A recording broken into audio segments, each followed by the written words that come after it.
देखो देखो क्या हाँ हाँ कर जय जिनेन्द्र बेटा यस जय जिनेन्द्र क्लास क्लास शुरू करें यस यस जय जिनेन्द्र लास्ट क्लास का कोई क्वेश्चन है कोई प्रश्न है हाँ બિંદુ हाँ बोल હા છે हाँ बोल એટલે ત્યાં કીધું ને કે વેન્ટિલેટર પર મૂકીએ એટલે એને તકલીફ ઓછી થાય એના हाँ हाँ हाँ તો પણ એ તો એને કર્મમાં ભોગવવાનું છે તો એને ભોગવવાનું જ છે ને પણ આપણે તો એને ભોગ આપણે એના કર્મને નથી બદલી રહ્યા આપણે ખાલી સાતા આપી રહ્યા છીએ તમે શું કરી રહ્યા છો સાતા આપી રહ્યા છો આપણે હોય ને દવા રીત છે ને દવા એ શું છે ચલ દવા એક રીત છે આજે એક ડોક્ટરને કોઈના પગમાં હાડકાનું કેન્સર થયું છે એનો પગ બી કાપે છે એ શું છે સાતા આપવા જ કાપે છે ને તો જો સાતા આપવા માટે એ પગ કાપી શકાય તો વેન્ટિલેટર કેમ ના આપી શકાય બોલો વેન્ટિલેટરથી શું થયું એના શ્વાસ સ્મૂધન થયા એના શ્વાસ શાંત થયા એ બ્રીથ કરી શકે છે ને એ જો ના હોત તો એના શ્વાસ કેવા ધમણની જેમ ચાલ્યા હોત અને ખાલી શ્વાસ ધમણની જેમ ચાલ્યા હોત આખા શરીરના અણુ પરમાણુ ધમણની જેમ થયા હોત ને વાત સાચી ને આજે તમે શ્વાસ ના લઈ શકો મોઢેથી ખેંચીને શ્વાસ લેવા પડે જ્યારે દમના અસ્થમાના પેશન્ટ આપણે જોઈએ છીએ એ લોકો ઘણીવાર બેભાન થઈ જાય છે એવી એ લોકોની હાલત હોય છે ફેસને એના તમે સ્ટ્રેસ જ્યારે જુઓ ને એ લોકોનો શ્વાસ લેતા ત્યારે વિથ ઓક્સિજન પણ એ લોકો બ્રીથ નથી કરી શકતા તો જ્યારે તમે વિથ ઓક્સિજન આમ ખેંચીને જ્યારે બ્રીથ લો છો ત્યારે તમને ખ્યાલ આવશે કે તમારા શરીરના અણુ પરમાણુને કેટલું કષ્ટ પડી રહ્યું છે તો તમે જ્યારે એને ઓક્સિજન આપો છો તમે એને વેન્ટિલેટર આપો છો અને હવે એ શાંતિથી સૂઈને શ્વાસ લઈ રહ્યો છે તો તમે એને શું આપ્યું સાતા આપી કે અસાતા આપી સાતા આપી તો આ જે સાતા છે એ સાતાથી એ શું કરશે તો કે એનું આયુષ્ય શાંતિથી પૂરું કરશે અને માની લો કે એના શ્વાસ વધારે ના ખર્ચાય હું તો સિદ્ધાર્થનું મેં એક્ઝામ્પલ આપ્યું હતું ખાસ એટલે તો કારણ કે તમારા નજરની સામે છે તમારા બધાના નજરની સામે છે એ દિવસે 20% હાર્ટ વર્કિંગ એ લોકોના માટે હાર્ટ ડેડ પેશન્ટ હતા અને હાર્ટ ડેડ એટલે અમને તો રાત્રે 1 વાગે એડમિટ કર્યા છે અને 1:15 વાગે કહી દીધું કે ભાઈ જેને બોલાવો એને બોલાવી લો 24 કલાક સુધી અમે કશું જ નહીં કહીએ અત્યારે એનું હાર્ટ ડેડ છે એની મેડિકલની દ્રષ્ટિએ નાવ હી ઇઝ નો મોર કારણ કે એનું હાર્ટ ડેડ થઈ ગયું છે બરાબર વેન્ટિલેટર પર શ્વાસ ચાલુ છે આ એમના શબ્દો હતા ડૉક્ટરના તમારે જેને બોલાવવા હોય એને બોલાવી લો 24 કલાક સુધી અમે વેન્ટિલેટર હટાવવાના 48 કલાક 24 બી નહીં 48 કલાક સુધી અમે વેન્ટિલેટર ખસેડવાના નથી આ એના શબ્દો હવે વેન્ટિલેટર પર મૂકી દીધેલા શ્વાસ એના ચાલુ અમે અંદર જતા હતા મળીને બહાર આવતા હતા 2 દિવસ એકદમ સ્મૂધલી શાંતિથી સૂતેલા અમે શું જોયું કે શાંતિથી સૂતા છે જ્યારે એને ઘરેથી લઈ ગયા ત્યારે 1 સેકન્ડ પણ એ ઊભો નહોતો રહી શકતો કે એને એમ લાગે હું હમણાં ગયો એટલો જોરથી એ શ્વાસ ખેંચતો હતો હવે માની લઈએ કે જો એને વેન્ટિલેટર ના મળત તો એને બાકીના શ્વાસ તરત ઊભા પૂરા કરી લીધા હોત કે નહીં હા હવે 48 કલાકે ડૉક્ટરોએ શું કર્યું વેન્ટિલેટર ધીમું એટલા માટે કર્યું કે શું એનું હાર્ટ રિસ્પોન્સ નોર્મલી થયું ધીરે ધીરે નોર્મલ થઈ રહ્યું છે તો ઓછું કર્યું તો પણ એ કમ્ફર્ટેબલ હતા ધીમું વધારે ઓછું કર્યું તો પણ એ કમ્ફર્ટેબલ હતા એટલે ડૉક્ટરને લાગ્યું કે હવે હાર્ટ ઓટોમેટિકલી વર્ક કરી રહ્યું છે તો એને બીજા દિવસે 48 કલાક રહીને હજી બીજા 24 કલાકે વેન્ટિલેટર બંધ કરી દીધું તો આ જે પ્રોસેસ હતો જો એ ન થયો હોત તો હજીના પછીના 10 વર્ષ એ કાઢી શક્યા હોત આ મેજર પ્રશ્ન છે જો આપણા માટે શું સામે આવે આજે કોઈને પણ બચાવવા માટે શું આવે તો કે આપણે એના શરીરને એની બ્રીથિંગ એની જે સિસ્ટમ છે એની રેસ્પિરેટરી સિસ્ટમ છે એને આપણે કઈ રીતે બચાવી શકીએ આપણા માટે કોઈ નથી આપણે એવું વિચારીએ કે ભાઈ આ તો વેન્ટિલેટર આ તો ચલો એ બચ્યા હું તો બચ્યાની વાત નથી કરી રહી કોઈક એવી વ્યક્તિ છે 10 દિવસ વેન્ટિલેટર પર રહીને એ ડેથ થાય છે ડૉક્ટર તમને એકવાર કહી દે કે આ બ્રેઇન ડેડ થઈ ગયા છે હવે તમે આને બચાવી શકો એમ નથી, આ પાછા ઊભા નથી થવાના. તમારે વેન્ટિલેટર બંધ કરવું હોય તો તમે કરી શકો છો. ત્યારે પણ શું થશે એ આ મારા પપ્પાનું બી એક્ઝામ્પલ છે. મને આ બધા મારી સામે આવી ગયા છે એક્ઝામ્પલ. પપ્પા માટે પણ ડૉક્ટરે શું કર્યું તો કે અઠવાડિયા સુધી એમ લાગતું હતું કે બ્રીથ કરી શકે નથી કરી શકતા. એમાં પણ એવું જ હતું, એટલી છટપટાહટ હતી, એમનો શ્વાસ નહોતા લઈ શકતા, આમ નહોતા લઈ શકતા, કોમામાં પણ તો બી રાડ નીકળી જતી, બોલવામાં અડધા કોમામાં. એટલે એમને વેન્ટિલેટર પર લઈ લીધા. વેન્ટિલેટર પર લીધા પછી 4 દિવસ 5 દિવસ એમનું જે પ્રેશર છે એ પરફેક્ટ રહ્યું. ડૉક્ટર દવા આપ્યા કર્યું બધું. હવે ડૉક્ટરે કહી દીધું કે હવે આ વ્યક્તિ બ્રેન ડેડ છે, એ ઊભા થવાના નથી. તમારે શું કરવું છે એ તમે કહી દો. વેન્ટિલેટર બંધ કરવું છે, ચાલુ રાખવું છે, શું કરવું. એટલે થયું શું, ડૉક્ટરોના આ જે ટ્રીટમેન્ટ હતી ને એમાં એમણે બીજો રસ્તો કાઢ્યો. વેન્ટિલેટર બંધ કરવાની તો અમે ના પડી, વેન્ટિલેટર બંધ નથી કરવું. તો ડૉક્ટરે શું રસ્તો કાઢ્યો કે આપણે એની જે તમે જેને જે પ્રેશરની જે દવા આપી રહ્યા છો ને એ દવા ઓછી કરો. સમજાય છે? ડૉક્ટરે શું કર્યું? ડૉક્ટરે જોયું કે આજે માણસ છે એ શ્વાસ લઈ રહ્યો છે, વેન્ટિલેટરથી લઈ રહ્યો છે અને પ્રેશર એનું નોર્મલ છે, એનો અર્થ એ કે જીવે છે, રાઈટ? એણે શું કર્યું? પ્રેશરની દવા ઓછી કરી. કે હું પ્રેશરની દવા ઓછી કરું તો શું થાય છે? તો ધીરે ધીરે 40, પછી 30, 4-5 કલાકમાં 20. એટલે ડૉક્ટરને ખ્યાલ આવી ગયો કે આ પ્રેશરનું ઓછું કર્યા પછી પણ નોર્મલ પપ્પા એકદમ સૂતેલા, પણ આ બધું ઘટતું. ઘટ્યા પછી પણ એમના બોડી ઉપર કોઈ ચેન્જ જ નહીં, ફેસ ઉપર કોઈ ચેન્જ જ નહીં. બાકી આજે 20 પ્રેશર થાય તો વ્યક્તિ હલે નહીં, આંગળી ન ફેરવે, હલાવે નહીં, શરીર ન હલાવે, આંખ ન હલાવે, એવું પોસિબલ ખરું? ના. એટલે આ બધા ડૉક્ટરો પાસે પણ 100 રસ્તા હોય છે. તમને એમ એકવાર કહે કે ભાઈ આ વ્યક્તિમાં હવે પ્રાણ નથી, તો ધીમે ધીમે એ લોકો દવાઓથી પણ બ્રીધિંગ એની કેપેસિટી એની જો નથી અને જો એ જીવે છે અને જો એ શ્વાસ નથી લઈ શકતા તો વેન્ટિલેટર એ જીવને ચોક્કસ સાતા આપશે. એને વેદના નહીં આવે, એને વેદનીય સાતા વેદનીય જ આપશે, અસાતા વેદનીય ક્યારે નહીં. સમજાય છે આ મારી વાત? આપણે એના અંત સમયને સાતા વેદનીયથી નીકળે. વેદના તો છે જ, મળવાની છે. તમારે અસાતા વેદની આપવી છે કે સાતા વેદની આપવી છે એ તમારે નક્કી કરવાનું છે. બસ કે 2 દિવસ 4 દિવસ વધારે રહેવાથી આ વ્યક્તિ કંઈ આમનું આમ રહેવાનું જ છે એવું પણ નથી બનવાનું. અને ઘણી એવી વ્યક્તિઓ છે કે એમાંથી બહાર નીકળ્યા પછી ભલે કોમામાંથી બહાર નથી આવ્યું પણ વેન્ટિલેટર વગર ઘરે આવીને 6 મહિના જીવ્યા છે. બોલો, હું તમને આપીશ એવા એક્ઝામ્પલો. મહિનો વેન્ટિલેટર પર રહ્યા પછી જ્યારે વેન્ટિલેટર હટાવે ડૉક્ટર પછી પણ 6 મહિના ઘરે જીવ્યા છે કોમામાં. બિંદુબેન, હા, પાલનપુરમાં છે ને 25 વર્ષ પહેલા એક સાધ્વીજી મહારાજ સાહેબ હતા. હા, એ માર્જનના દવાખાનામાં દાખલ હતા. 25-30 વર્ષ પહેલાની વાત છે. હા, તો અમે અમને ખબર કાઢવા ગયા હતા. ડોક્ટરે તો કીધું તું કાંઈ છે નહીં, પણ બધાએ કીધું 6 મહિના હોસ્પિટલમાં રહ્યા ને બધું હવે ચાલતા ફરતા થઈ ગયા. હા, તો કેમ હવે સમજો અહીંયા કેમ પ્રશ્ન બોલો. એના શરીરના જે સેલ્સ ડેડ થવા જોઈએ એ નહીં થયા, બચ્યા એટલે ને. અને એવું થયું હતું કે એમને એકવાર ગાયે પાડી નાખ્યા. હા, ઊભા થયા, બીજી વાર પાડી નાખ્યા. હા, ત્રીજી વાર પટક્યા. બોલો, એવું થયું હતું એમને. હા, પણ મારો પ્રશ્ન, મારો તમને સવાલ અહીંયા જ છે કે जो एमने यदि उनको वो जो ट्रीटमेंट उनके शरीर को, उनके ऑर्गन को बचा सकती थी वो नहीं मिली होती तो क्या होता? ये बात सच्ची है. बस अगर आपके ऑर्गन बच रहे हैं ऐसे कंडीशन में, वेंटिलेटर के कारण उनका हार्ट बचा, उनका लंग्स बचा, बराबर, और ब्रेन बचा. अगर ये 3 नहीं बचता तो वो कुछ नहीं कर सकते थे. तो आपको लगे कि भाई इनसे उनको प्रॉब्लम हो रहा है, ना, इनसे उनको साता हो रही है, वेदना में साता हो रही है. आप इस चीज़ को याद रखोगे, किसी को भी अब गलत सलाह नहीं दोगे, ठीक है? हाँ, किसी को भी गलत सलाह नहीं दोगे, इसकी ज़रूरत नहीं है, डॉक्टर ये करते हैं, डॉक्टर ये, अरे कुछ नहीं. डॉक्टर को उनको पैसे मिलते हैं, आपके जीव को बचाने की कोशिश भी तो उसी के कारण हो रही है ना. अगर ऐसा नहीं होता तो आपका जो व्यक्ति है वो बचता भी नहीं, अगर आप ऐसा सोचते. चलो, આમાં શું થાય છે કે મહિનો હોસ્પિટલમાં રાખ્યા, વેન્ટિલેટર પર રાખ્યા એટલે પૈસા બગડે છે એ વિચાર આવે લોકોને. પછી આ રોજની દોડાદોડી હમણાં કાઢી નાખે એટલે પતી ગયું.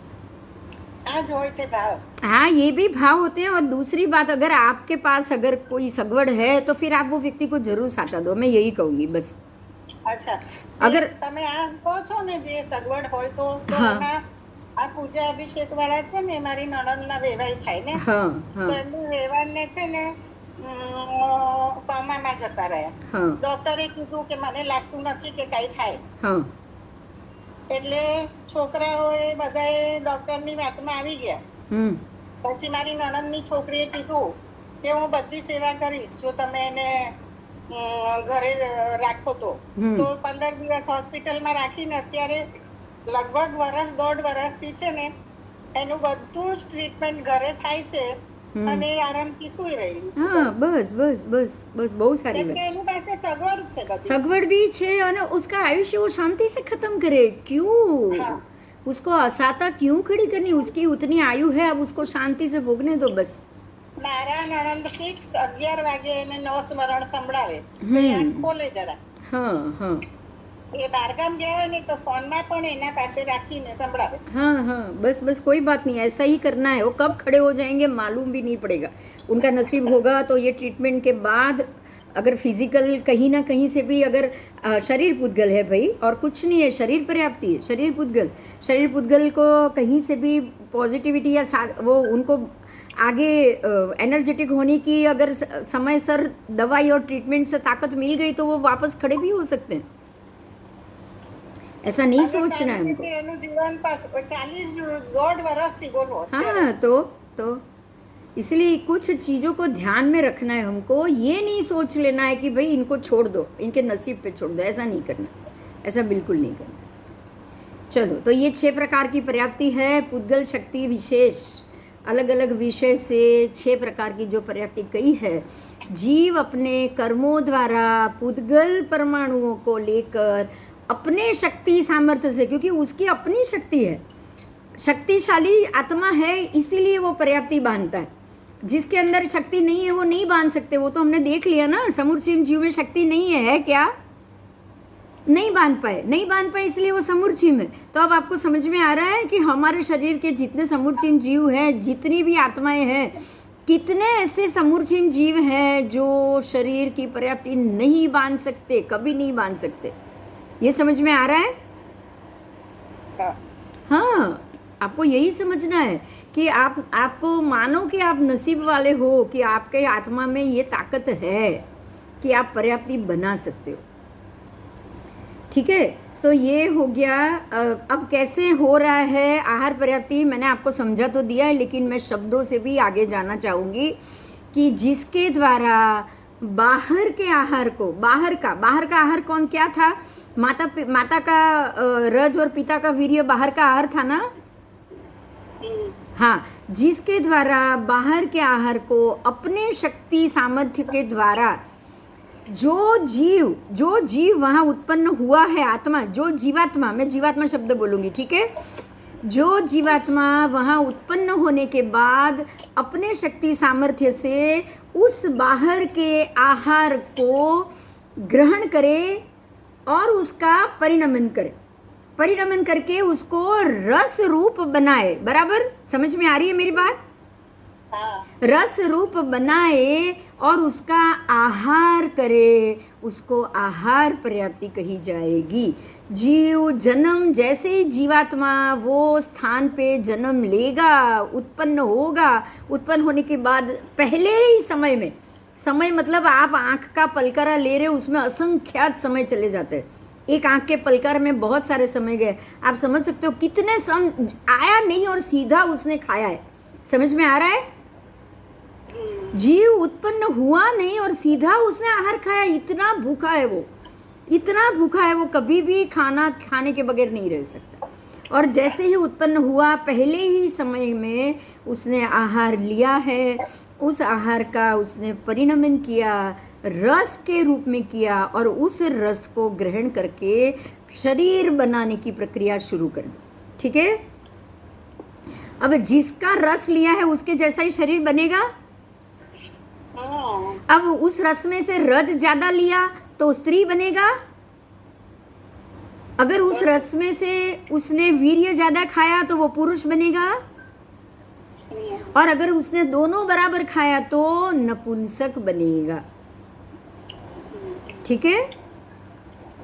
सर्वप्रथम पर्याप्त जीव, अब ये उसने खाना शुरू कर लिया है, पर्याप्त, अगर वो पर्याप्त जीव है तो वहाँ पर वो पर्याप्त जीव अगर उसको यहाँ जन्म लेना है तो च्यवन होने के बाद, मतलब यहाँ प्रवेश करने के बाद वीर्य को ही आहार रूप में ग्रहण करता है। इस चीज को आप कभी नहीं भूलोगे, ये आगम पाठ है। किसी से भी लड़ जाओगे आप, ठीक है? ठीक है, मेरी बात समझ रहे हो? किसी से भी लड़ जाओगे, कोई भी महात्मा होगा, बोल देना आपको नहीं पता, आप भगवती सूत्र खोल के पढ़ लो बस। जीव माता पिता के वीर्य में से ही पंचेंद्रिय जीव जो सामर्थ्यवान होता है, वो जीव उसी वीर्य को आहार के रूप में ग्रहण करता है और अपना शरीर बनाता है। आहार पूर्ति करता है, पर्याप्ति को पूर्ण करता है। अब उसने आहार पर्याप्ति पूर्ण कर ली। आहार पर्याप्ति पूर्ण करने के बाद जब तक वो जिंदा रहेगा आहार करता रहेगा। ये बात समझ में आई? अभी तक आयु पर्याप्ति नहीं बांधी है, मगर आहार पर्याप्ति मिलने के बाद ये तय है कि ये जीवात्मा जब तक उसकी सांस चल रही है तब तक वो जरूर प्रति क्षण आहार करेगा। बराबर? बराबर। अब आओ शरीर पर्याप्ति पे। ये पहली पर्याप्ति शुरू हो गई है, खत्म तो 48 मिनट के बाद ही होगी। कभी भी आहार पर्याप्ति शुरू कर रही है और तुरंत दूसरे समय में खत्म हो गई, ये नहीं होता है। अब दूसरी पर्याप्ति शरीर पर्याप्ति, आहार ग्रहण कर लेने के बाद जीव जो बाहर का आहार ग्रहण करता है वो आहार के रस को पूरा परिणमन कर लेने के बाद उस रस के अंदर जो भी आहार है उसका शक्ति सामर्थ्य के द्वारा रस, पस मतलब परु, फिर मांस, चर्बी, हड्डी, मज्जा और वीर्य आदि 7 धातु का परिणमन करता है। यहाँ मैं आपको एक बात बता दूँ, बहुत महत्व की है। ये बात ये है कि ये 7 धातु के निर्मित कौन है पता है? 7 ग्रह। ये ज्योतिष फलादेश का विषय, लेकिन यहाँ मैं बताना जरूर चाहूंगी। हम बोलते हैं ना ग्रह हमको कहाँ पे असर करता है, हम लोग बोलते हैं कि नहीं बोलते? तो ग्रह कहाँ असर करता है? ये 7 धातु, ये 7 ग्रहों के हाथ में है। मैं 7 धातु के नाम और ग्रहों का नाम बोल रही हूँ, ध्यान से सुनिए। जो उसमें जो लोही है, लोही ब्लड, उसका कारक है चंद्र। उसके बाद जो हड्डी है उसका कारक है सूर्य। फिर मांस, मज्जा तंतु है, मज्जा तंतु हमारे जो हड्डी का जो कारक सूर्य बता दिया। अंदर जो रेसा होता है, अंदर जो पतले पतले तंतु होते हैं उसका कारक है मंगल। ठीक है। उसके बाद ये 3 के बाद आया चमड़ी जो ऊपर कवर होता है, क्योंकि ये सारी चीज़ तो अंदर है। अगर चमड़ी नहीं है तो कोई काम है क्या? नहीं, चमड़ी तो आपको चाहिए ही चाहिए। तो चमड़ी का कारक है बुध। फिर आया, अब चमड़ी आ गई, आपका शरीर आ गया, बन गया, मज्जा बन गए, हड्डी आ गया, लोही आ गया। अब अंदर मांस भी चाहिए ना। हड्डियों के बीच में मांस नहीं होगा तो खाली हड्डी का ढांचा जी सकता है? नहीं। तो हड्डी के सभी हड्डियों को सुरक्षित रखने के लिए, आपके सभी ऑर्गनों के बीच में एक दूसरे से अलग रखने के लिए मांस होता है, जिसको आप चर्बी कहते हो। चर्बी का कारक है गुरु। फिर आओ वीर्य, जो माता पिता का वीर्य है वही खाया है। पिता का वीर्य ज़्यादा है तो अगर पुरुष बना है तो जो वीर्य की अधिकता अब वो बच्चे में भी आनी चाहिए ना, तो उसका कारक है शुक्र। और सारे शरीर के नस नाड़ी जहाँ से खून दौड़ेगा, सभी ऑर्गन को खून मिलेगा, सभी नस नाड़ियों का कारक है शनि।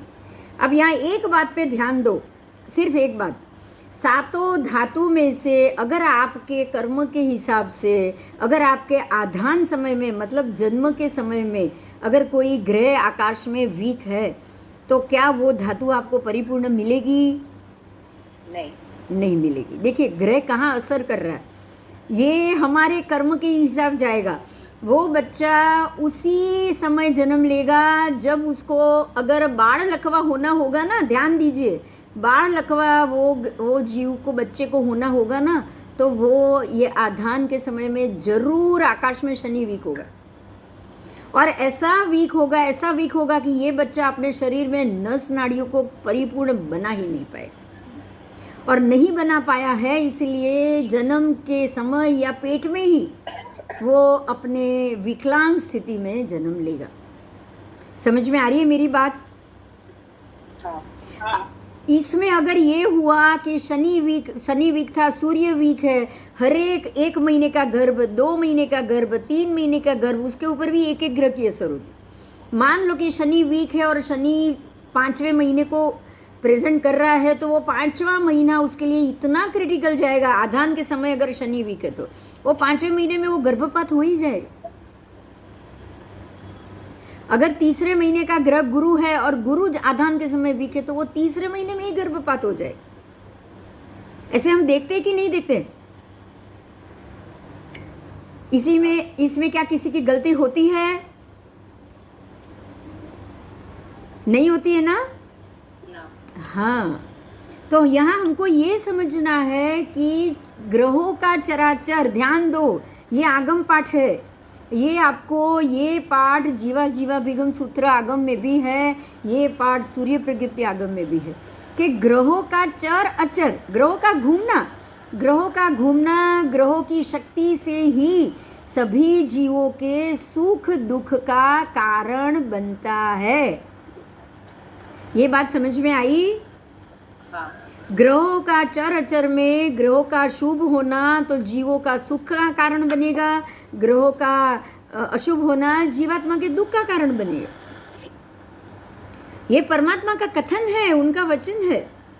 यही वजह है कि हम जो कर्म लेकर आए होंगे वो स्थिति में ही जन्म चवन होगा। बराबर।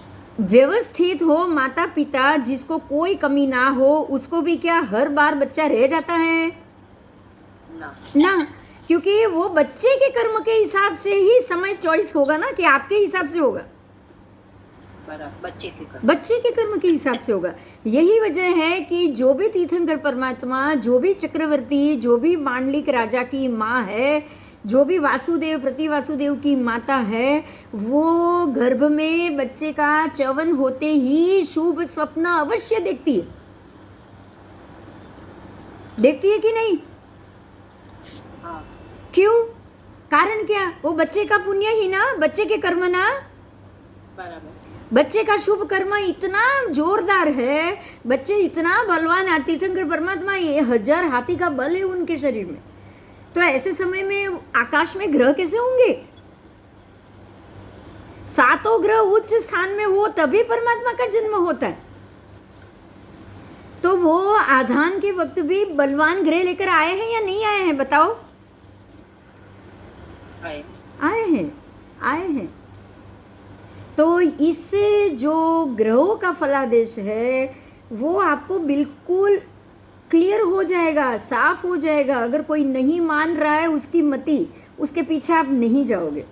जिसको नहीं मानना है कोई बात नहीं, लेकिन जो मानना है, परमात्मा का एक ही वचन पर्याप्त है कि जीवों के सुख दुख ग्रहों के चराचर के अधीन होता है। बराबर? आओ चलो आगे। उपाय जो कर मैं जो आपको बता रही हूँ वो बेस्ट उपाय है। अगर कुंडली से मैं देख सकती हूँ, परमात्मा की उतनी मेहरबानी है, उन्होंने मुझे निमित्त बनाया, ये ज्ञान दिया है। कुंडली, जन्म कुंडली से देखो कौन सा ग्रह वीक है, और जो ग्रह वीक है उसको बलवान करो। माँ प्रेग्नेंट हो त्यारे खबर पड़े, माँ प्रेग्नेंट होए तब तो आपको पता चलेगा ना माँ का ही बच्चे का स्थान। हाँ।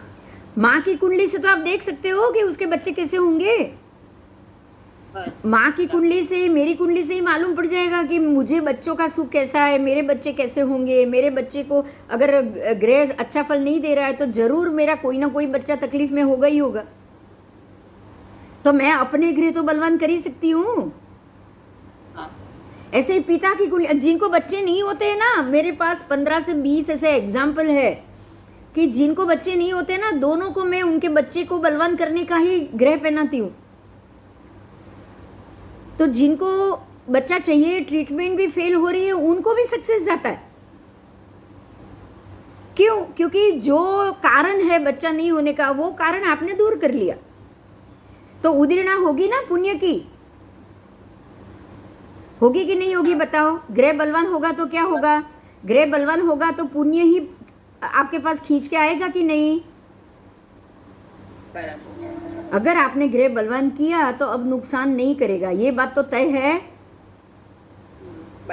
बस, तो ये है एक फिर अपना नसीब, बाद में अपना नसीब, लेकिन आपको कोशिश ये जरूर करनी, ठीक है? तो ये जो आपको आधान का समय है, मतलब शरीर पर्याप्ति बनने की, आधान किसको कहेंगे, च्यवन किसको कहेंगे? ध्यान दो, भगवान का च्यवन कल्याणक तो जानते हो, लेकिन च्यवन है क्या? तो जिस वक्त परमात्मा का जीव माता के घर में प्रवेश करेगा और ये पर्याप्ति का वो बंधारण करेगा, शुरू करेगा, ये उनका च्यवन का समय। 48 मिनट के अंदर वो अपनी सारी पर्याप्तियों को बांधते हैं। आओ, फिर अब आई शरीर पर्याप्ति के बाद आएगी इंद्रिय पर्याप्ति। इंद्रिय पर्याप्ति जो सप्त धातु रूप रस द्वारा, रस उन्होंने जो लिया है, चयापचय किया है, उसके द्वारा वो अब इंद्रियों की रचना करेगा। बाह्य इंद्रिय और आंतरिक इंद्रिय, हर एक चीज, जैसे द्रव्य और पर्याय। द्रव्य से इंद्रिय मेरे कान और आंख है, लेकिन पर्याय से क्या है बताओ? पर्याय से मैं उसको देख सकती, वो पर्याय है ना? पर्याय से मैं उसको देख सकती हूँ, आंखों से मैं देख पा रही हूँ, देखने की शक्ति वो पर्याय है। लेकिन द्रव्य से आंख होगी तो ही मैं देख पाऊंगी। अच्छा, बराबर। हाँ, आंख तो मेरी जो जन्म से है वही है, पर्याय बदलता रहता है। क्या द्रव्य कभी बदलेगा? आंखें रहेगी, लेकिन मेरा अगर कर्म खत्म हो गया तो देखने का पुण्य खत्म हो गया तो मेरी आंखें ऐसे ही जा सकती है, बराबर? तो क्या खत्म हुआ? पर्याय खत्म हुआ ना?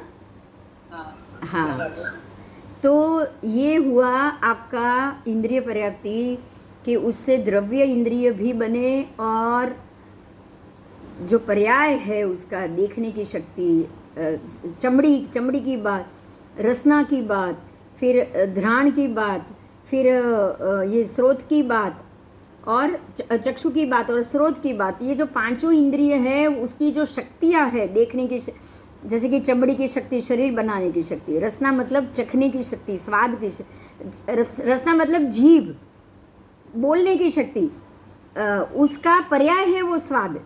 अब आओ घ्राण वो पर्याय है, पर नाक वो द्रव्य इंद्रिय। ऐसे ही आंखें, चक्षु वो द्रव्य है, पर देख पाओ वो पर्याय। कान है, स्रोत वो ये द्रव्य है, लेकिन आप सुन पाओ वो पर्याय।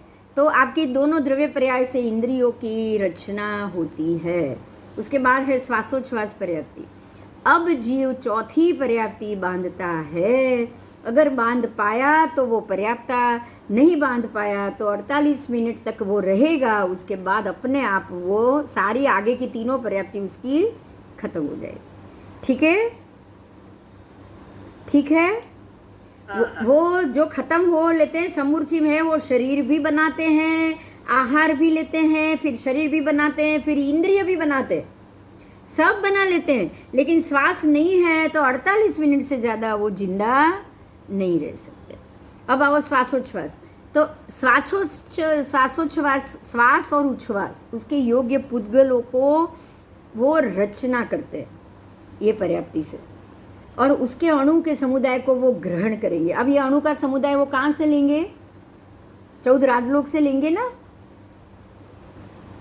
हाँ, उसको वो ग्रहण करेंगे, और वो ग्रहण करने के बाद श्वासोच्छ्वास के रूप में उसका परिणमन करेंगे। उसको ग्रहण करना, उसके योग्य समुदाय को ग्रहण करना, वो द्रव्य श्वासोच्छ्वास पर्याप्ति। लेकिन उसको श्वासोच्छ्वास के रूप में परिणमन करना, और 48 मिनट हो जाएगी, उसके बाद वो ब्रीथ भी करेंगे, सांस लेंगे भी छोड़ेंगे भी। तो ये होगा उनका पर्यायात्मक श्वासोच्छ्वास पर्याप्ति का भोगना, ठीक है। उसके बाद है भाषा पर्याप्ति, जिसके द्वारा जीव भाषा के रूप में प्राप्त योग्य पुद्गलों के समुदाय को ग्रहण करता है। मैं अभी तक बोले जा रही हूँ, मैं बोले जा रही हूँ, मैं बोले जा रही हूँ, तो ये मैंने ग्रहण किया हुआ है, इसीलिए बोल सकती हूँ।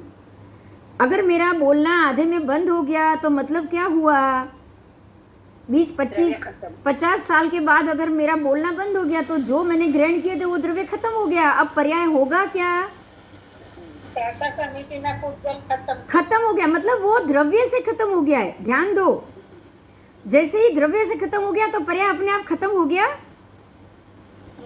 अब मैं एक और एग्जांपल दे रही हूँ। परमात्मा महावीर स्वामी के भाषा पुद्गल द्रव्य के ज्यादा थे, उनके आयु से ज्यादा थे। यही कारण था कि जब आयु समाप्ति की बात आई 48 घंटे के पहले, लास्ट 2 दिन में केवली समुद्रघात के समय, केवली समुद्रघात के हाँ हाँ, क्यों, क्योंकि भाषा पुद्गल पर्याप्ति है, वो अपने आप खत्म नहीं होती है। पर्याप्ति द्रव्य से पर्याप्ति है, तो जब तक पर्यायात्मक उपयोग नहीं होगा आप उसको अपने आप खत्म नहीं कर सकते। समझ में आई ये बात? देखिए, ध्यान दीजिए, भगवान कभी भी श्वास, जितने श्वास बाकी है उसके सामने ही कर्मों को रखते हैं ना। कभी भी श्वास पहले खत्म किया या ज्यादा किया पॉसिबल हुआ? इंद्र राजा को बोल दिया कि मैं एक सांस भी बढ़ा नहीं सकता। क्यों? क्योंकि मेरा इतनी पर्याप्ति है, बस मैं मेरी पर्याप्ति से ज्यादा सांस नहीं ले पाऊंगा, तो मैं मेरी पर्याप्ति जितना तो मुझे बोलना ही पड़ेगा, ये भी कंपलसरी है। तो आप ये ध्यान दो ऐसे उदाहरण से कि जो पर्याप्ति आपको मिली है वो पर्याप्ति तो आपको बोलनी ही बोलनी है। मुझे भाषा बोलनी ही बोलनी है। अब मैं वो लेक्चर में निकालूं या किसी को गाली देने में निकालूं? समझ में आई मेरी बात? किसी से लड़के निकालूं, किसी की निंदा में निकालूं, किसी की चुगली में निकालूं, ये नहीं चलेगा। मुझे भाषा पर्याप्ति जितनी बोलनी है उतनी बोलनी ही है। मेरे में अक्ल होनी चाहिए कि मुझे मेरी भाषा पर्याप्ति को कहाँ यूज करना है। अच्छा, ये संगनी जीव का काम है, ये संज्ञा बुद्धि। भगवान बार बार बोलते हैं गौतम समय का प्रमाद मत करो। प्रमाद ही यही है। अगर हम भाषा पर्याप्ति का गलत भाषा में इस्तेमाल करेंगे, गालो गलीच में करेंगे, जैसे ये कल आपने देखा INC में किसी दूसरे कोई निंदा कुथली हुई ना, हुआ क्या बताओ? अगर आपने उसमें अपनी बुद्धि, ये लिखा भी भाषा ही है ना, जिसने जो लिखा है वो भाषा है कि नहीं? आप शब्द ही लिख रही थी ना, मैं भी शब्द ही लिख रही थी। तो वो पुद्गल का इस्तेमाल क्या मैं ऐसे काम के लिए करूंगी तो क्या होगा? तो क्या मुझे किसी को गाली गलौज के लिए ये काम करना चाहिए? आगम को बचाने के लिए मैं जरूर कर सकती हूँ। જ્ઞાન બોલો. અમે લોકો હું ઘણી વાર પ્રતિક્રમણ કરું ત્યારે મને એમ થાય કે આટલી વાર હું કઈ વાંચ્યું તો સારું, પણ હું એવું વિચાર કરું કે મારા ભાષા સમિતિના પુદ્ગલો સૂત્રોમાં એવું વિચારે. એવું आप सोच सकते हो, उसमें कुछ गलत नहीं है। आप बोलो, आप बोल के करो तो ज़्यादा अच्छा है, क्योंकि बोलने से क्या होगा, आप उसी शब्द को बार बार सुनोगे। वही गाथा जो है आप रोज बोलोगे तो अपने आप मति में बैठती जाएगी। तो आप वो खाली आप पढ़ोगे, आप उसको पढ़ोगे तो खाली एक ही पर्याप्तता का उपयोग हुआ, भाषा का। लेकिन आप उसको बोलोगे और खुद ही सुनोगे तो मति श्रुत दोनों का प्रयोग हुआ ना, ये ज्यादा अच्छा हुआ। आपने 2 इंद्रिय का उपयोग किया है, 2 के बाद फिर मन का भी हो जाएगा, संज्ञा बुद्धि का भी प्रयोग हो जाएगा, तो ज्यादा ही अच्छा है। आप बोल के करोगे तो ज्यादा ही अच्छा है, ठीक है। तो हमको भी ये सोचना है कि हमको जो भाषा मिली है वो ये शब्दों में ही प्रयोग क्यों ना करे, क्यों दूसरी बातों में करे। अगर पड़ी रहेगी तो कहीं और यूज करना है, वो तो स्टॉक पड़ा है। आपके आत्मा को तो पता ही है कि इसको खत्म नहीं करूंगा तो नहीं चलने वाला है। भगवान को कैसे उसका उपयोग करना पड़ा, 48 घंटे तक देशना दे के करना पड़ा कि नहीं? मतलब ये है कि जो 6 पर्याप्ति है, अब हमारे बुद्धि में ये बात आनी चाहिए, मेरे पास जो 6 पर्याप्ति है उसका मुझे उपयोग करना ही करना है, मेरे पास कोई चारा नहीं।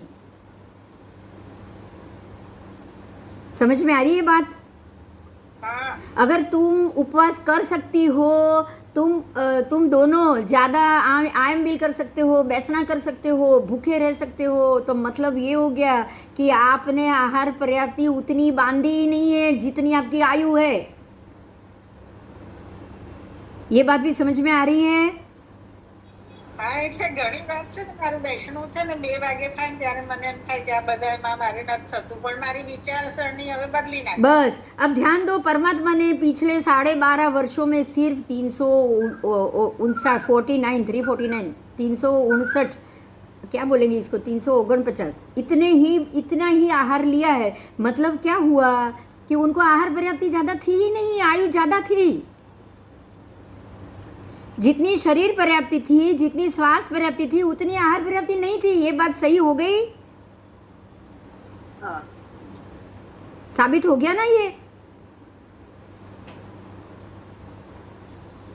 अब उन्होंने 349 बैसना, अगर 49 बार पहले ही खा लिया होता तो बाकी के वर्ष कैसे रह पाते वो? बाकी के वर्ष वो रह पाते?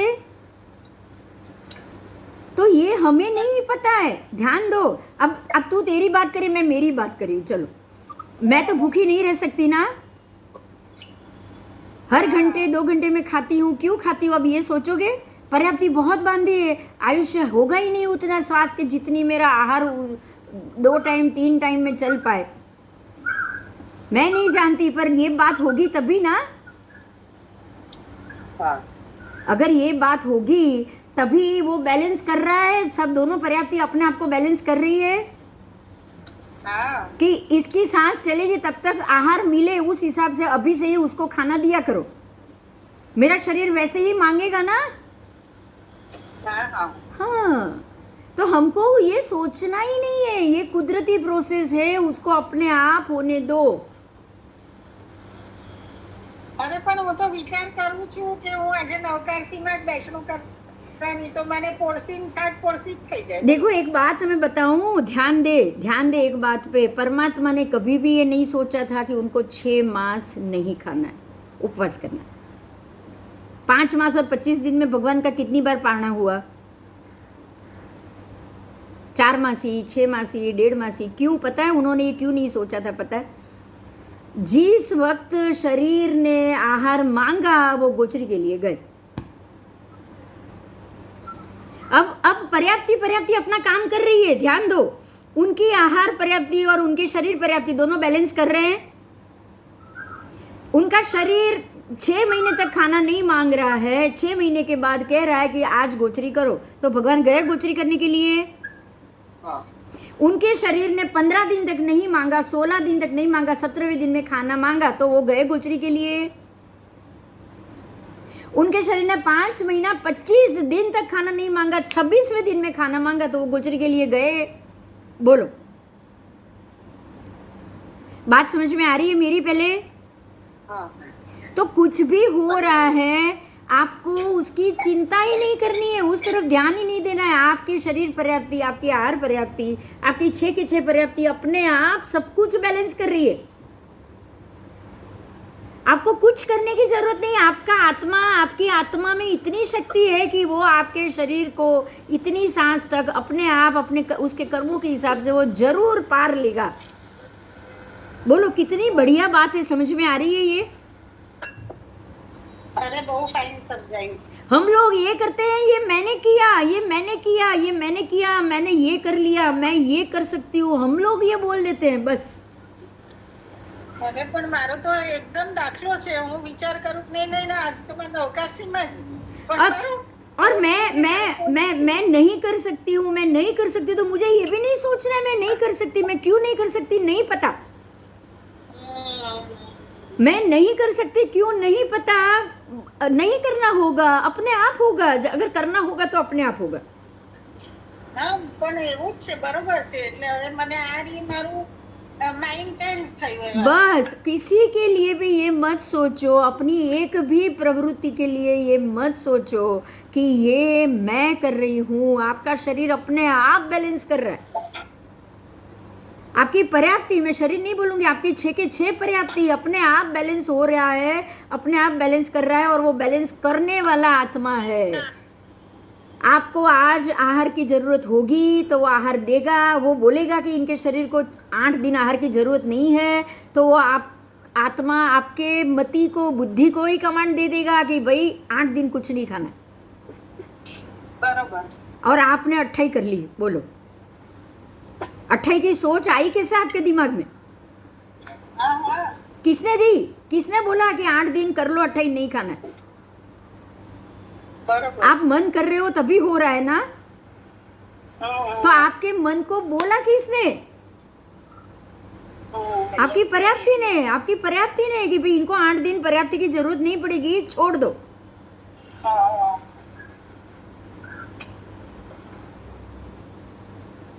आज समझ में आ गया कि हम लोग कुछ नहीं है, हमारी बुद्धि कुछ भी नहीं है. ये समझ में आ गया. હા. ના ના બરોબર છે, એકદમ પરફેક્ટ. यही 7 ग्रह लेके, अभी ध्यान दो, यही 7 ग्रह उच्च के लेके चक्रवर्ती भी जन्म लेते हैं. बराबर. હા. क्या सभी चक्रवर्ती को मोक्ष मिलता है? નહીં. क्यों नहीं मिलता? क्योंकि उनमें अहंकार आ जाता है. હા, હા. वो ये सोचते कि सब मैं कर रहा हूँ, मैं इसको मारूं, मैं इसको खत्म करूं, ये मैंने किया. હા, હા. वो अपने अपने पे चला गया, तो जो जो कर्म हो गए वो उसके ऊपर चढ़ते गए. હા. और जो चक्रवर्ती भरत राजा चक्रवर्ती पूरे 6 खंड जीतने के बावजूद श्रावकपणा में केवली, क्योंकि उनके ऊपर एक भी चढ़ाई नहीं ना. હા. उन्होंने माना कि मुझे तो दीक्षा ही लेनी थी, लेकिन भगवान ने मना किया, तू चक्रवर्ती है, तू नहीं ले पाएगा, जब तक ये 6 खंड नहीं जीतेगा तू नहीं ले पाएगा. उन्होंने भरत को ही राजा बना दिया. और 99 के 99 पुत्र, 98 पुत्र दीक्षा में चले गए कि नहीं?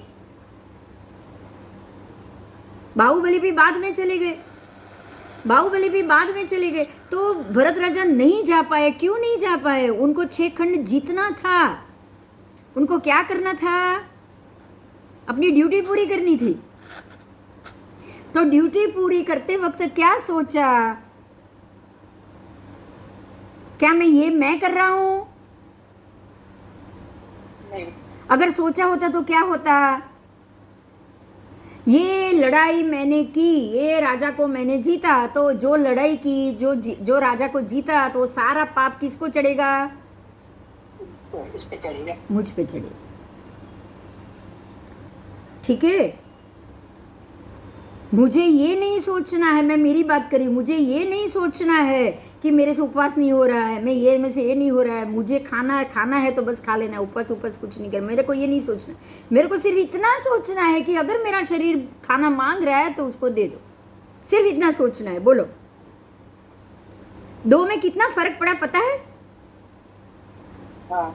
ઓ. कितना फर्क पड़ा? रात दिन का फर्क पड़ा. आपका शरीर पर्याप्ति आहार मांग रहा है, आहार पर्याप्ति मांग रहा है, दे दी मैंने, बस बात खत्म. अगर वो नहीं मांगता है तो नहीं देना है. वो कल तक नहीं मांगेगा, नहीं दूंगी, चलेगा. पर वो जब मांगेगा तब तो देंगे ना. તમે મનને કંટ્રોલ ને હોય કે મનને તમે કંટ્રોલમાં રાખો તો શું પછી તો अब आप मन को कंट्रोल में रखोगे. सुनो अब आप मन को कंट्रोल में रखोगे.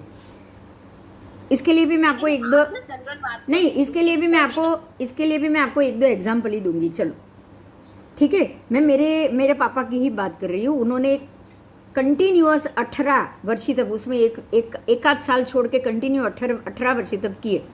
तो जो 18 वर्षी तक किए उन्होंने अपने मन से किया कि नहीं, मुझे 2 में अच्छा हो गया, मैं कर सकता हूँ, मैं चालू रखूँ, मैं कर सकता हूँ, मैं चालू रखूँ. ये उनकी इच्छा थी. उन्होंने चालू रखा. हुआ क्या पता है? आहार पर्याप्ति उनकी पूरी नहीं हो पाई.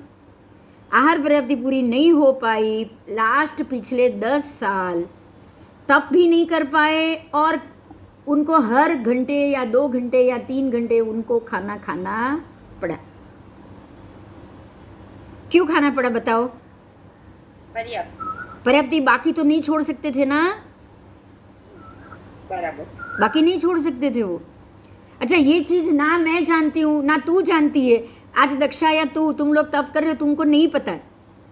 मगर ये कब हो सकता है पता है? जब आप ये सोचो कि मैं ये कर सकती हूँ, मैं 2 बजे तक खाना नहीं खाऊं, मैं कल ये कर सकती हूँ, मैं परसों तक खाना नहीं खाऊं, और आप ये सोचो कि देखो मैं कर सकती हूँ तो मैंने किया। ये बात એવું નથી, પહેલા મને હું પચખાણ જ નથી લેતી, હું કઈ માનતી જ નથી। મેં તો મારે કરવું છે તો કેમ પચખાણ લેવાનું? કરવાનું તો મારે છે ને, નક્કી બી મારે કરવાનું, તો પચખાણની શું જરૂર છે? અને પછી મને બધું જેમ જેમ હું સમજતી ગઈ ને એમ પચખાણ પર પણ વિશ્વાસ આવ્યો। हाँ, अब क्या होगा पता है? आप अपने स्मूथली जाओ कि भाई आप देखो कि मुझे 1 बजे तक 2 बजे तक मेरा शरीर, मुझे थोड़ा सा लगे कि गला सूख रहा है या थोड़ी वीकनेस लग रही है तो तुरंत बैठना या कुछ भी करना है आप कर लो, एकासना कर लो, बैठना। अब आप इजी हो जाओ, मैं ये कहूँगी बस ऐसे हो जाओ। हाँ, नहीं वो भार नहीं लग रहा है, मैं समझ सकती हूँ, लेकिन अंतिम समय में बाद में होगा क्या पता है? पर्याप्ति अपने आप को बैलेंस करेगी ही करेगी। હા, એ તો ઘણા લોકો કરી શકતા હોય છે ને અચાનક કઈ જ નથી કરી શકતા। बस यही बात, ટાઈમે જે થાય છે એ કરી લેવાનું। यही बात है कि अगर हम लोग ये सोच लेंगे कि देखो मैं कर सकता हूँ, मैं कर रहा हूँ, मैं कर सकता हूँ, मैं कर रहा हूँ, जिस दिन ये सोचा और आपने किया ना, तो ये ऐसा ही होगा। क्यों पता है? उनके आप बैलेंस को आपने बिगाड़ा, राइट और रॉन्ग बताओ? आपने वो बैलेंस को अपने आप मैनेज किया, बराबर? उसकी जगह दोनों पर्याप्ति, हाँ उसकी जगह दोनों पर्याप्ति अब खुद मैनेज कर लेती तो कोई दिक्कत आती? बताओ, नहीं आती ना?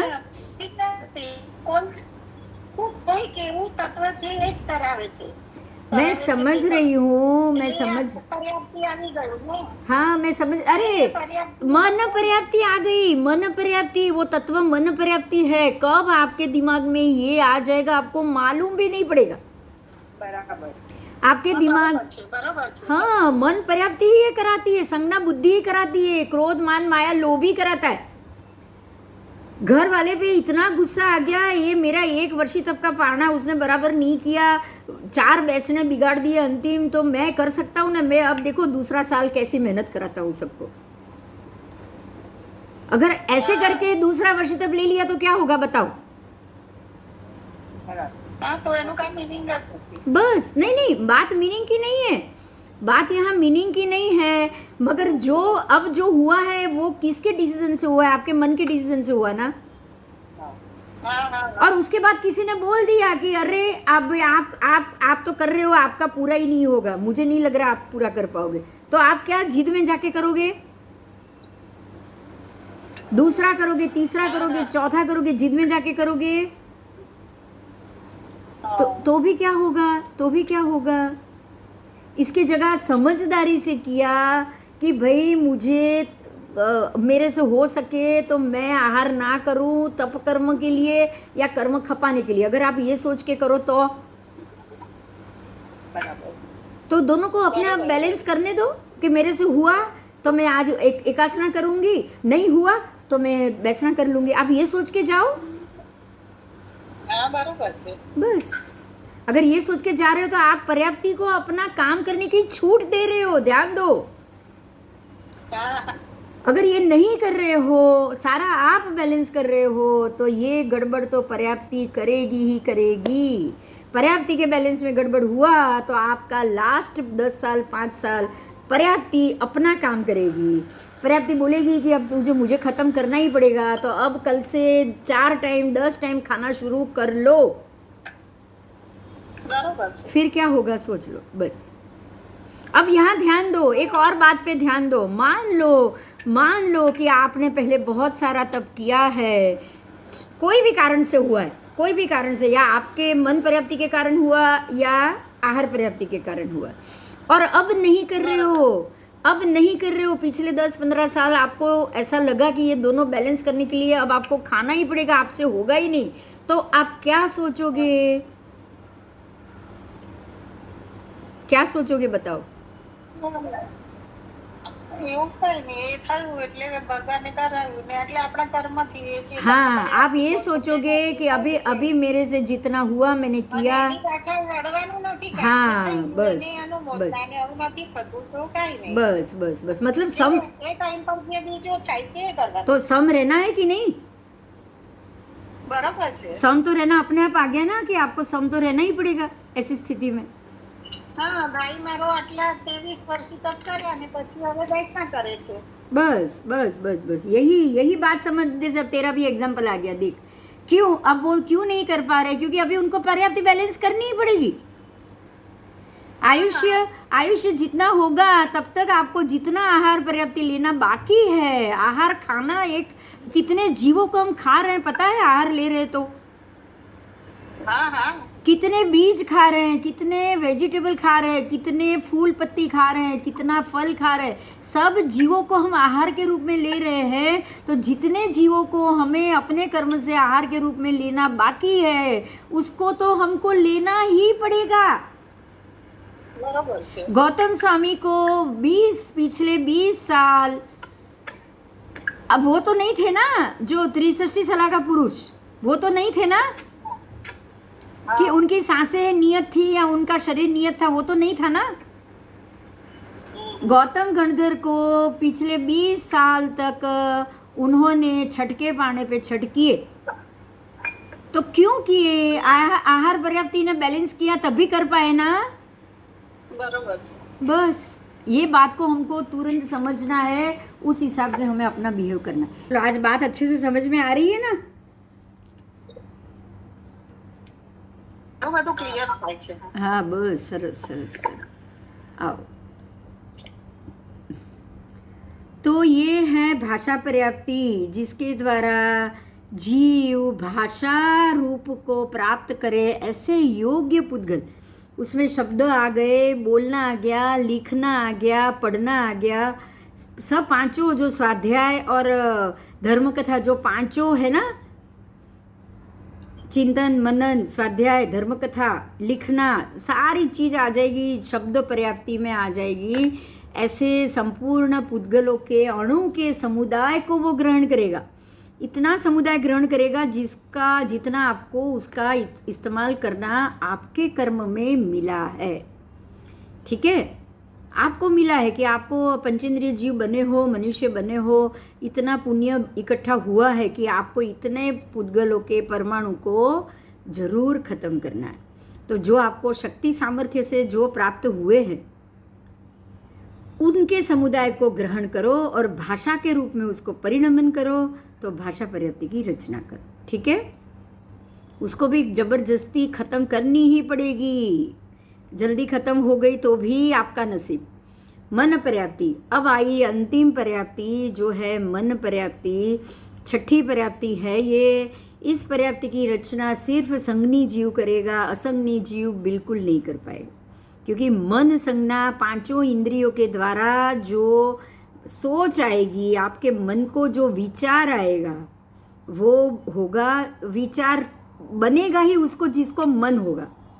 ठीक है, पांचों इंद्रियों से मतलब आप कोई चीज़ देख रहे हो, उसको सूंघ रहे हो, उसको सुन रहे हो, उसको समझ रहे हो, नहीं समझ पा रहे तो किसी को पूछ रहे हो, उसने जो जवाब दिया वो सुन रहे हो, सुनने के बाद एक वस्तु स्थिति को तय कर रहे हो जो विचार है, और वो विचार उसको ही उत्पन्न होगा जिसको मन होगा. तो जीव अपने शक्ति सामर्थ्य से अपनी पांचों इंद्रिय की पर्याप्ति करने के बाद, जब वो पांचों इंद्रिय की पर्याप्ति पूरी करेगा, आँख नाक कान ये जो आपके जो है जीवा और ये पांचों इंद्रिय, उसकी जब पर्याप्ति वो पूरी कर पाएगा, वो पांचों को इकट्ठी करके जो उसकी एक पर्याप्ति और नई बनेगी. इंद्रिय पर्याप्ति तो अलग ही है, वो एक उसमें एक इंद्रिय कम हो सकता है, 2 इंद्रिय कम हो सकता है, पर वो द्रव्य से होगी, भाव से कम होगी. लेकिन उससे मन नहीं होगा, ये पॉसिबल नहीं है. द्रव्य इंद्रिय मिल गई तो आप मन जरूर बना पाओगे. तो ये सबको इकट्ठी करने के बाद जो वो एक अंतिम विचार करने की शक्ति को वो बना सकता है, अपने शक्ति सामर्थ्य से मन की रचना के योग्य पुद्गल अणुओं को वो ग्रहण कर सकता है, उसके समूह को मनोभाव देकर, क्या देकर? मनोभाव, मतलब विचार में आ सके उतनी शक्ति देकर उसको वो धारण करेगा, तो उसको संगनी पंचेंद्रिय जीव कहा जाएगा। ये मन पर्याप्ति सहित जीव कहा जाएगा। ये एक बल है, मन एक बल है, शक्ति है, जो शक्ति से अब ये संगनी जीव सोचेगा, बोलेगा, इच्छा प्रकट करेगा, अनिच्छा प्रकट करेगा, सब वो कर पाएगा।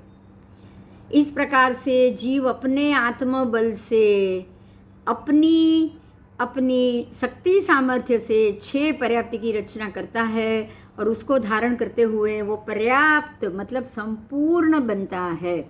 तो अब वो संगनी पंचेंद्रिय पर्याप्त जीव बना।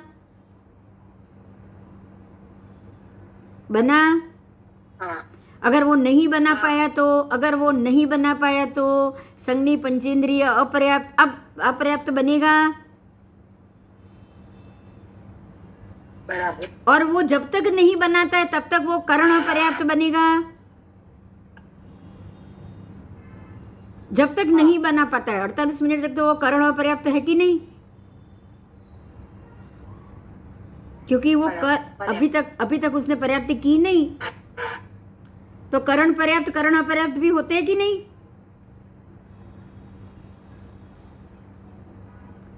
बस समझ में आ गया ना? चलो बहुत अच्छा। और जो बना ही नहीं पाता है, जो बना पाता है वो भी ऐसे ही होता है।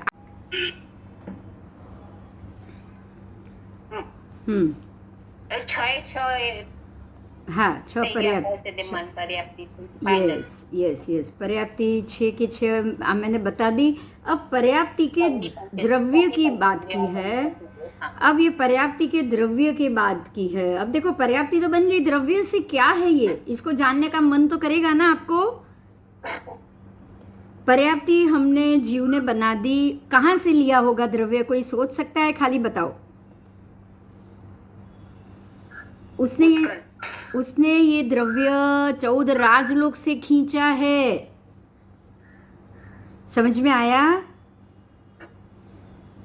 परमात्मा ये कहते हैं कि 14 राजलोक में पुद्गल परमाणु ठसाठस भरे हुए हैं, इतने भरे हुए, इतनी भी जगह छोड़ी नहीं है। और जब भी जीव ये पर्याप्ति को लेगा, पर्याप्ति बांधेगा, तो अपने आसपास के 14 राजलोक में जैसे धर्मासिकाएं भी भरे हुए है कि नहीं?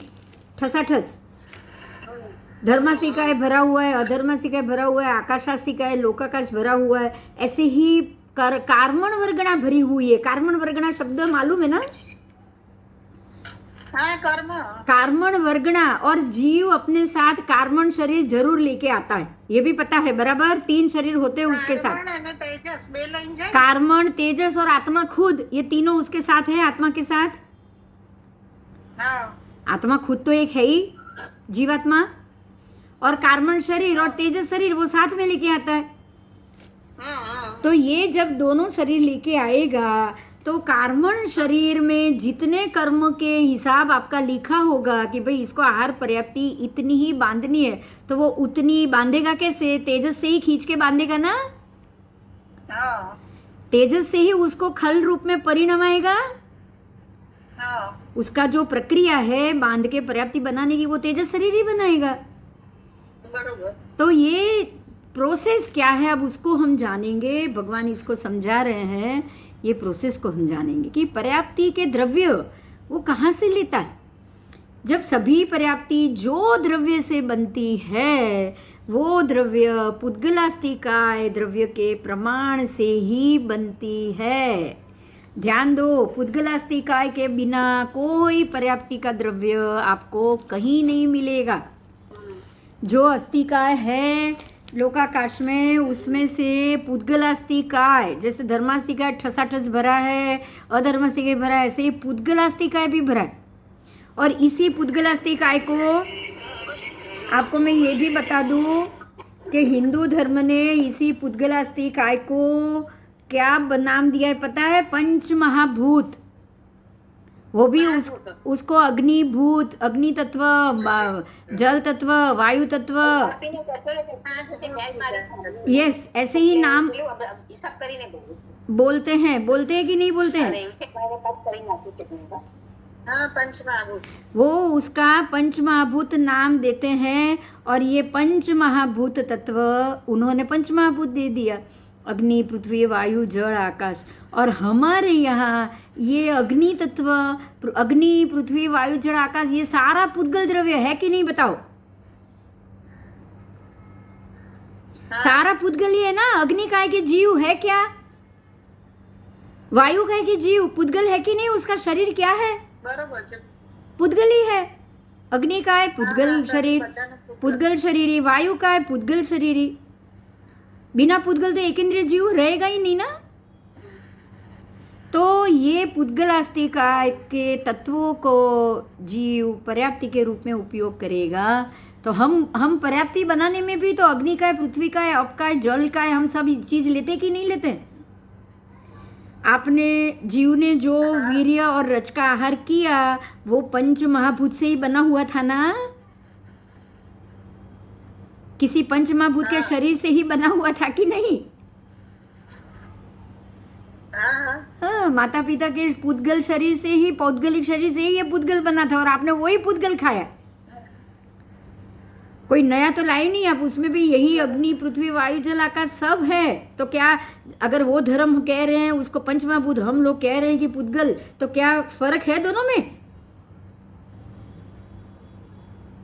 खाली शब्द फर्क है, बाकी अर्थ में बिल्कुल फर्क नहीं है। ठीक है? हम लोग ये लड़ लेते हैं कि नहीं नहीं आप नहीं, आप झूठ बोल रहे हो, हम लोग ये बोल रहे हैं। शब्द पुद्गल की है ना ये मारामारी।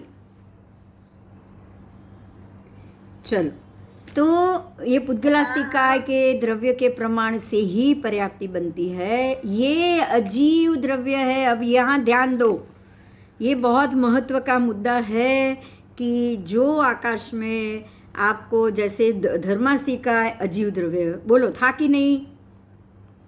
अधर्मास्थि काय अजीव द्रव्य था कि नहीं? अजीव द्रव्य पुद्गलास्थि काय अजीव द्रव्य है ना। तो सारी कार्बन वर्गणा अजीव द्रव्य हुई। सारी कार्बन वर्गणा अजीव द्रव्य हुई। तो जीव अपना शरीर बनाएगा, शरीर पर्याप्ति से जो शरीर बनाएगा, जब तक जीव अंदर है वो जीवात्मा। लेकिन जिस दिन प्राण निकल गए तो यही शरीर पुद्गल द्रव्य अजीव बन जाएगा। जब तक जीव है वो जीव है, लेकिन जब जीव निकल गया तो वही शरीर अजीव बन जाएगा ना। समझने की बात है, ये बहुत अच्छे से समझना है इसको। आओ, ये अजीव द्रव्य है, उसका कभी नाश नहीं होता। अजीव द्रव्य जड़ द्रव्य है। जीव अपने शक्ति बल से और अपने कर्म के सीमित दायरे में अपने लिए एक सीमित मात्रा में ही उस पुद्गल के द्रव्य को ग्रहण कर सकता है। हर एक जीव अपने अपने कर्म के हिसाब से वो पुद्गल द्रव्यों को खींचेगा और अपने शरीर को बनाने की वो कोशिश करेगा। और जितने द्रव्य को उसने ग्रहण किया हो। हाँ बिंदु, हाँ बोल। समझता तो पड़ती, रिपीट कर, देख ध्यान दे। हाँ हाँ कोई बात नहीं। जो आकाश में जो कार्बन वर्गणा है, जो अग्नि तत्व, पृथ्वी तत्व, ये पंचमहाभूत की बात हुई। लेकिन अग्नि काय के जीव तो हमारे धर्म के हिसाब से है ना। वायु काय कहाँ पे है? हवा में या कहाँ पे है?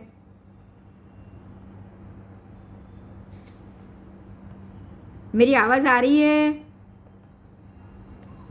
मारो आवाज आवे छे? आवे छे। हाँ, तो जो वायु काय के जीव, अग्नि काय के जीव, अप काय के जीव, ये सारा पुद्गलास्थि का ही हुआ ना। और ये एकेंद्रिय हुआ कि नहीं? हाँ हुआ। अब ये एकेंद्रिय जो आप आकाश से ले रहे हो, उससे आपका शरीर बना रहे हो, तो जीवात्मा अंदर है, इसीलिए ये जीव है। अगर जीवात्मा निकल गया तो ये क्या बनेगा? अजीव बनेगा कि नहीं बनेगा? કેવી રીતે જીવ નીકળી જાય, ક્યારે કેવી રીતે ખબર પડશે? अगर 2 महीने के अंदर गर्भ में से वो जो बच्चा है जो 2 महीने तक बड़ा हुआ, 2 महीने का गर्भ हुआ और अंदर से मानो कि जीवात्मा निकल गया, तो अब ये अजीव हुआ या जीव हुआ? पिंड। अब ये गर्भ क्या हुआ, जीव या अजीव? अजीव। तो अब ध्यान दो, अगर अब वो, हाँ फिर से बोल रही हूँ 2 महीने का गर्भ जब तक अंदर जीवात्मा है तब तक ही जीव है। अगर 2 महीने के बाद गर्भ तो है, बच्चा तो है, लेकिन अंदर से प्राण निकल गए, तो अब ये जीव है कि अजीव है? अजीव है। तो अब ध्यान दो, तो शरीर जब जीव ने बनाया तो शरीर तो अजीव ही था ना। शरीर बनाया तभी भी अजीब ही था ना, तभी तो आज भी अजीब है। ये बात समझ में आ रही है? अगर ये प्राण निकलने के बाद, ये मेरा जो शरीर है, प्राण निकलने के बाद ये अजीव बन जाएगा, तो पहले ही अजीव ही था, तभी तो आज अजीव बना। अगर ये अजीव मैंने इकट्ठे नहीं किए होते, मैंने ही किए थे ना, जीवात्मा नहीं किए थे ना। अंदर एक आत्मा ने गर्भ में प्रवेश करके च्यवन करके शरीर बनाया, तो शरीर बनाया वो अजीव का इकट्ठा करके बनाया, तभी उसके जाने के बाद अजीव रहेगा ना। मेरा ये प्रश्न है। चल बोलो। बराबर। तो ये शरीर जो बनाते हैं हम, जो पुद्गलास्थि का है, अगर वो अजीव है तभी वो जीव के मरने के बाद वो अजीव रहता है। अगर वो जीवी होता तो जीव मरने के बाद भी क्या वो जीव अजीव बनता? नहीं, जीव अजीव था नहीं। बस, जीव अजीव कभी होगा ही नहीं। तो आपका शरीर मरने के बाद अजीव हो गया, मतलब पहले भी अजीव ही था। बस, वो पुद्गल पहले भी अजीव था, आज भी अजीव है। आपके प्रेजेंट के कारण ही उसमें प्राण थे। ये बात कंफर्म हो गई? हो गई। तो ये पुद्गलास्थि का है, अजीव ही है। अब पता चल गया? अब बस चलो, बहुत अच्छा। आज बहुत अच्छी अच्छी बातें सुनने को मिल रही है। अब अजीव द्रव्य को क्या सजाना? बोलो, भगवान क्यों मना कर रहे हैं उसको मत सजाओ? आप देखो, महात्मा क्या करते हैं, उनको कोई भी शरीर सजाने की परमिशन है, नहाने की परमिशन है, वो जीव मार के शरीर को नहीं सजाना। अच्छा, एक और बात, शरीर की चिंता करोगे तो अगले जन्म में क्या मिलेगा? ये जन्म में शरीर को सही रखने की चिंता की तो अगले जन्म में क्या शरीर मिलेगा ही मिलेगा ना।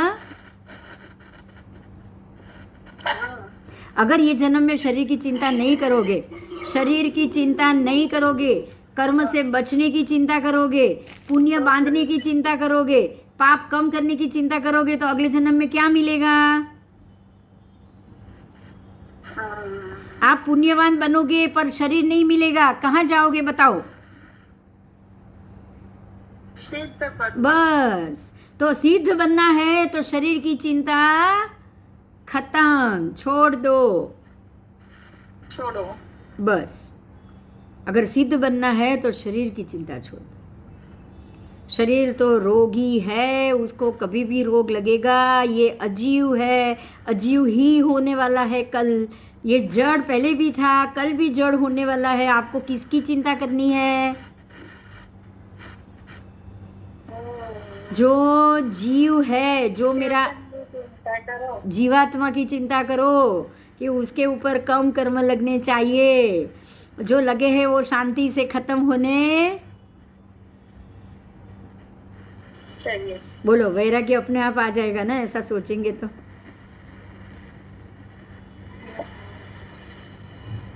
आ जाएगा ना? हाँ। अब यहाँ ध्यान दो। ભગવાનની વાણીમાં કેટલું આ સચ્ચાઈ છે બધી।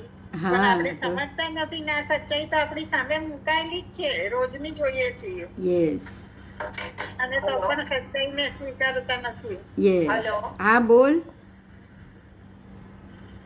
બોલ શરીર અજીવ છે, બરાબર? હા શરીર અજીવ છે યસ તો રોગ શરીરને થાય છે કે આત્માને થાય?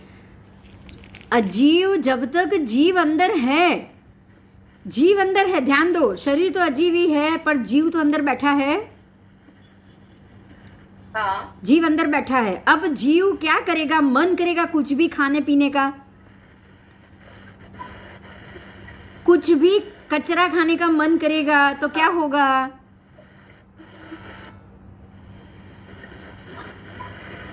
आपको कुछ भी कचरा खाने का मन क्यों करेगा ये भी सोचो. कर्म के आदि नहीं ना, हाँ कर्म के अधीन ही मन करेगा ये सब. अच्छा, आप कोई एक ग्रह वीक लेके आए हो, एक ग्रह वीक लेके आए हो तो उसके रिलेटेड जो भी धातु है वो भी कम हो जाएगी शरीर में. तो आपके अजीव शरीर के ऊपर भी काम कौन कर रहा है? कर्म तो काम कर ही रहे हैं ना. कर्म आप जो पाप बांध के आए हो वो तो काम कर ही रहे हैं ना कर्म के रूप में. हाँ तो उसको बिगाड़ना क्या है? आपके शरीर को ही तो बिगाड़ना है. आत्मा का तो वो कुछ बिगाड़ सकता है क्या? नहीं, वो आत्मा का कुछ नहीं बिगाड़ सकता. वो ज्यादा से ज्यादा आत्मा पे कर्म चढ़ा सकता है, बाकी आत्मा का कुछ नहीं बिगाड़ सकता. ये तो बात सही है. हाँ હું એ જ કહેતી હતી કે કર્મ તો આત્માને જ લાગે છે ને શરીરને થોડા લાગે છે. कर्म आत्मा को लगा हुआ है, मतलब क्या है? ये मेरा जो शरीर है उसके अंदर 20% पॉइजन पड़ा हुआ है. आप इस कर्म को पॉइजन के रूप में तो गिन सकते हो ना. हाँ अगर 20% पॉइजन है तो मेरा शरीर 20% तो बिगड़ेगा कि नहीं? अगर जिसका 50% बिगड़ा है तो 50% ज्यादा शरीर बिगड़ेगा. अब किसी का 80% बिगड़ा है तो 20%. और ज्यादा बिगड़ेगा. मैं ये बोल रही हूँ. और आप कितना बाकी है वो मत बोलो. अच्छा ओके.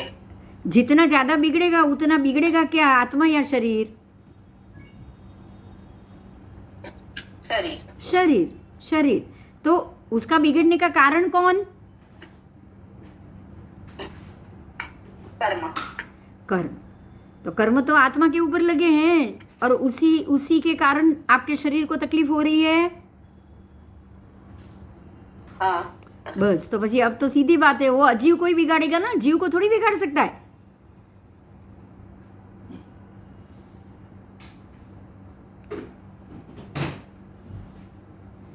बोलो. हाँ हाँ वो शरीर जीव, को बिगाड़ता है. हाँ वो जीव को नहीं बिगाड़ सकते. कर्म तो जीव के साथ घूमते हैं. इतने सारे चढ़े हैं लेकिन फिर भी आत्मा का उसने कुछ नहीं बिगाड़ा है. जिधर जन्म लेगा वो शरीर को बिगाड़ेंगे और कुछ नहीं करेंगे. ठीक है? हाँ ठीक है, चलो. आज आपकी ये जो पर्याप्ति थी, पर्याप्ति का द्रव्य जो है उसको मैं पूरा कर रही हूँ. ध्यान से सुनो, कुछ बाकी रह जाएगा तो मालूम पड़ेगा. अब सीमित मात्रा में वो पुद्गल के द्रव्य को ग्रहण करता है और जितने द्रव्य को ग्रहण किया है उसकी मात्रा जब तक जीव के साथ रहेगा, जीव कांस्टेंट वो पुद्गल द्रव्य का उपयोग कर सकता है. अब श्वासोच्छ्वास के लिए भी जो द्रव्य लिए वो भी पुद्गल है.